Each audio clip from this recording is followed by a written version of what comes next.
Better this time. Ah, no, you can actually read it. That's a valid point in the presentation. Right, so this presentation is going to be treasure presentation. I'm especially loving it. Hello. So I can read his text. yeah, I know. It's great. Hey! Essentially, a valid point. So yeah, you know, I'm Robert. I've been treasurer for past year and second year, going to third year, all that jazz. Thank you. So why go for me? So I've been treasurer for past year, as I said. In the events that we've done, we've helped raise over £1,000 a top for special effects, so that's just track record stuff. Helped to organise different offers with third parties. So I'm going to keep doing hand movements like this because Chapman's looking at me. Right, so we've already organised with deals with other companies down the high street and stuff like that. And I've already started to organise something with a shop on the high street as well, which looks very promising. We've organised different events with third parties. We've done stuff with Game and Game.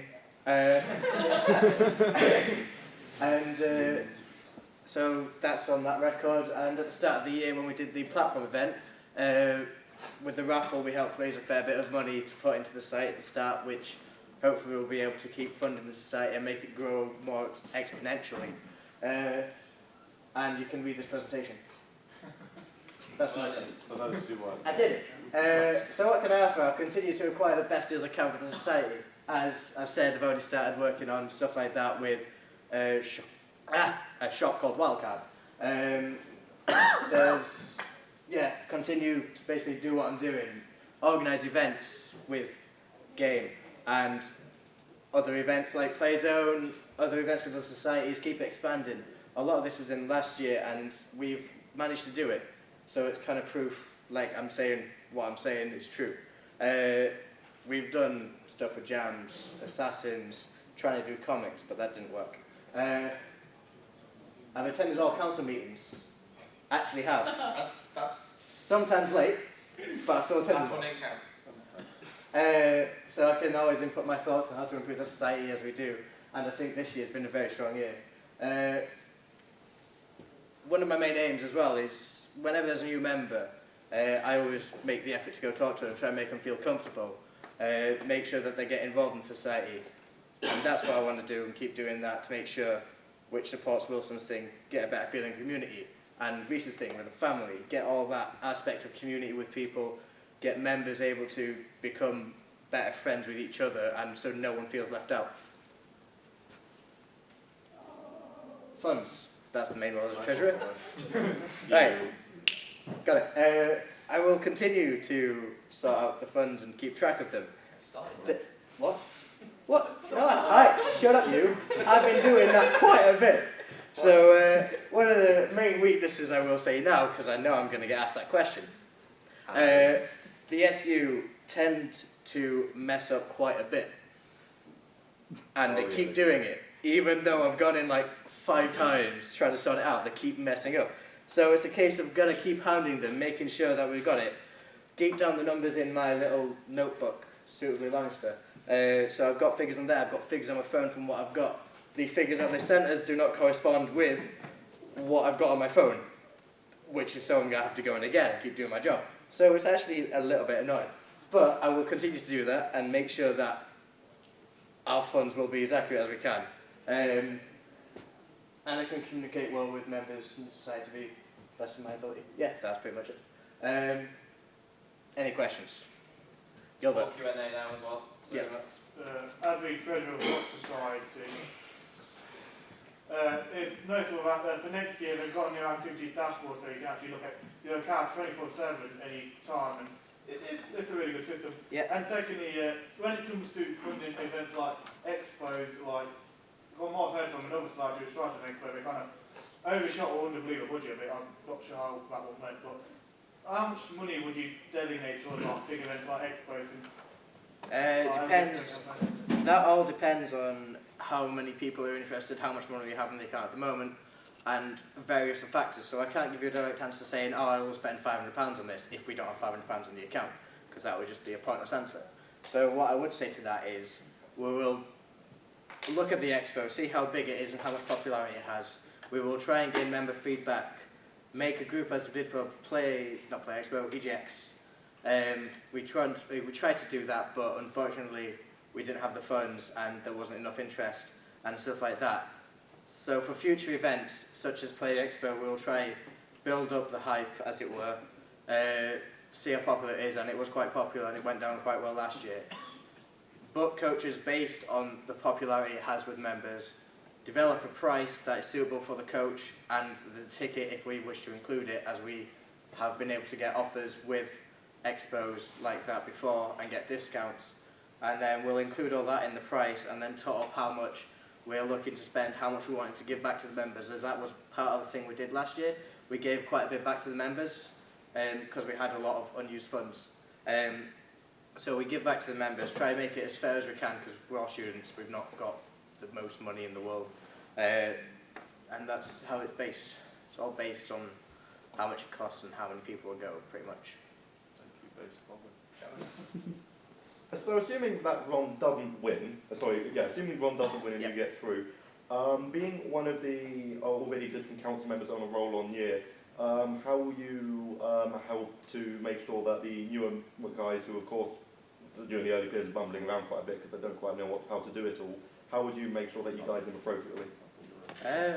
I'd say just remember how we got eased into it, because we had, obviously, Jackman on the council before, and he did a very good job in leading us all as a council and helping us get up to step. The main thing though is like everyone's responsible and everyone's of that age where they can take care of themselves. And the main thing to do is to introduce over the summer period, organise what we're doing for next year, how we wanted to do it, organise what each of the council members is going to do, and then just roll on like that. Roll on with everyone knowing what's in their mind, what we're doing and how we're going to run next year. And skeleton plans are always good, and Chapman did that for us. Skeleton plan. There we go. So, any other questions? Because you helped me step up. Have you got any more like ideas in mind in terms of like increasing like funding we get as a society? Because like we're never going to be lost society, but no, mate, we ain't going to be lost society. in terms of unless we collude with the SU and again don't put that on the video. The really choppy edit out there. Yeah, so the main funding we got was like raffles from the platform event that got in several £100s, which was good. Then throughout the year we could, as long as we build up relationships with the third parties, like I've been saying, because I do want to push that quite a bit and expand, because getting that expands the society, and in turn we'll build funds. By doing events with Game, we develop a relationship with them. Hopefully I want to try and get something from them, like discounts. But a lot of the raffle, all of the raffle that we've done pretty much is through Game, getting TAT and stuff like that.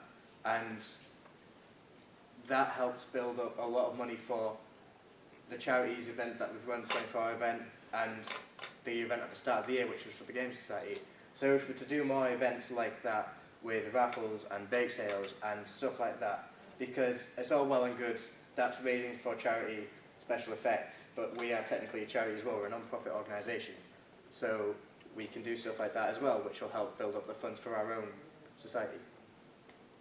Gilbert. The Treasurer of Rock Society again. Thank you for introducing yourself. I'm Treasurer of Gaming Society. Yes, how would you make sure that if you want to go for development for request, going to pass the art? The last time I went from was in Germany, you had a really, really hard time to get that one. Like it could have gone like. When was the last time you tried for development request? We got the Wii U. But you. So I'm saying actually, the questions were they really did not want to give it to me.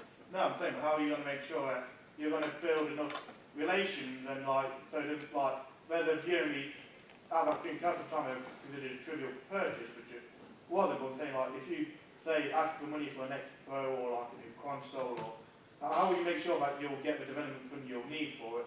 Well, if we need it, and so far it's not really in the plans, but if we need a development fund request in order to purchase a console or organise an event for the future, the best thing to do is just lay it out as it is. Say, we've got this much, we want to run this, we will need this, there's this much left in the development fund currently, We'll obviously develop society relations with other societies like we're trying to do and like we are doing.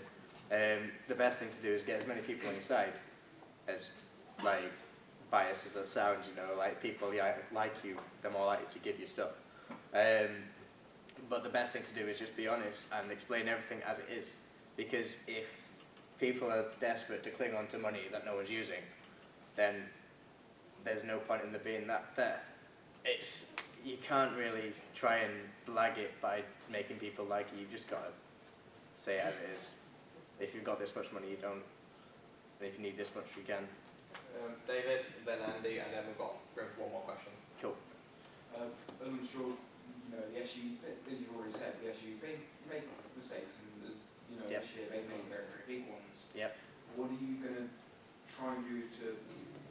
So it's probably going to happen to CSU if they all make mistakes. You mean like they've done so far and what I'm trying to do at the moment? Yeah. What are you going to try and do next year to ensure that doesn't, you know, to try and like catch it early, make sure it doesn't happen? Well, there's not much you can do really, to be brutally honest, because it's all done behind us. It all goes through the finance, and if they're messing up by double booking things, then the best thing to do is keep a track record like I'm doing now, and double check it with the funds that comes in. And when I notice an anomaly, go in, talk to finance, say, yo, this is wrong, highlight all the things that were wrong, which Ben came in and did, and there was a hell of a lot wrong. So that's the best thing to do. Go in on a drop-in, find out what's wrong, highlight all the ones that are wrong by tabulating all the stuff that has gone out in the past several months or month or whatever time period it has changed drastically, which I did do, tabulated all our funds, how much had gone out, went in, said, this is what's come out, and then we saw what's gone out, double booked, highlight them, got that ticked off, got that sorted, done. They have also royally messed up, which still needs more sorting, which needs an actual meeting. So that's how I do it. I just do it as I'm doing now, going in, sorting it out as I can. Andy? Okay, so you mentioned briefly, you know, you're in negotiations with Wildcard. Yep. And over this year, you know, LGS have become quite involved with Gotham Games. Yep. So a couple of questions is, do you intend to keep the relationship with Gotham Games going? Yep. And what can we as the members expect to get out of these negotiations? Discounts. We will continue negotiations with them, try organise discounts, and we get prizes from them quite often for certain games. So, as we've got at the moment is, I think it's a 10% or 15% discount with Gotham. 15. So that's how it's just going to stay, I think. Keep the negotiations going, try to get a discount with Gotham Games for 15. Obviously, other discounts may vary with other negotiations with other stores, but that's how it is at the moment, and that's how it should remain. Last question. Sam? Hey, Hello. what is your biggest weakness? SU, and also I've got a crap load of work to do next year. Cool. That's it. All right, everyone give a round of applause.